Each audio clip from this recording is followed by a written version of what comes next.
Simula nang magkaisip at natutong magbasa, hinawakan ko ang lapis at natutong magtasa. Isinulat kong lahat ng aking nararamdaman, walang sinayang na papel at pahinang nilampasan. Subalit hindi ko man lang nagawang isipin na darating ang panahong ako ay iipitin ng panahon na sadyang mapaglaro. Inilaan ang pagkakataong tayo'y magtatagpo. Nakatakda pala sa buhay ko na darating ka. Wala akong hinihintay subalit nakilala ka. Hindi ako naniniwala na ito'y nagkataon. Ang pag-ibig ng bawat tao'y may kanya-kanyang rason. Kaya saan ko huhugutin ng sapat na dahilan? Paulit-ulit kong tanong kung bakit ko naramdaman. Ilang araw ang lumipas at sumapit ang taon. Dumating ang pagkakataon sa tamang panahon. Ako'y nasasabik, hawakan ang palad mo. Ang palad mo. Sabi ko hawakan ang palad mo.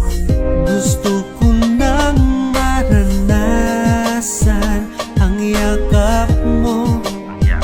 Ang yakap mo.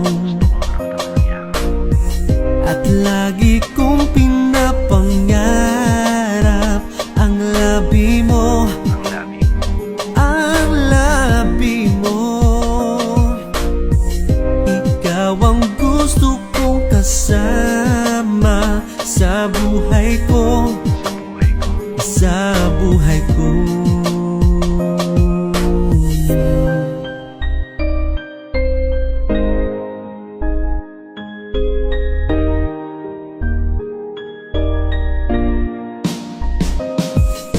Hindi ko sasayangin ang tumatakbong segundo. Walang dapat na hintaying mga huling minuto.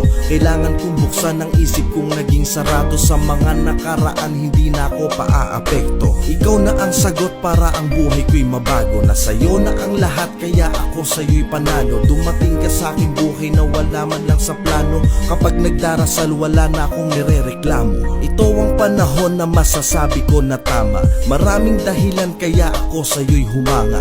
Akala ko noon ay laruan lang ang tadhana. Ngayon ako'y seryoso at ako'y naniniwala. Ikaw ang aking bukas sa lumipas kong kahapon. Ikaw ang nagpatunay na kailangan kong bumangon. At tabunan kong pangarap ay muli nang umaahon. Handa nang harapin ang panahong muling hahamon. Ako'y nasasabik, hawakan ang palad mo. Ang palad mo.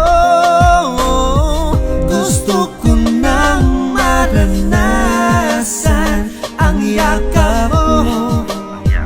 Ang yakap mo. At lagi kong pinapangarap ang labi mo. Ang labi mo. Ikaw ang gusto kong kasama sa buhay ko. Sa buhay ko. Sa buhay ko.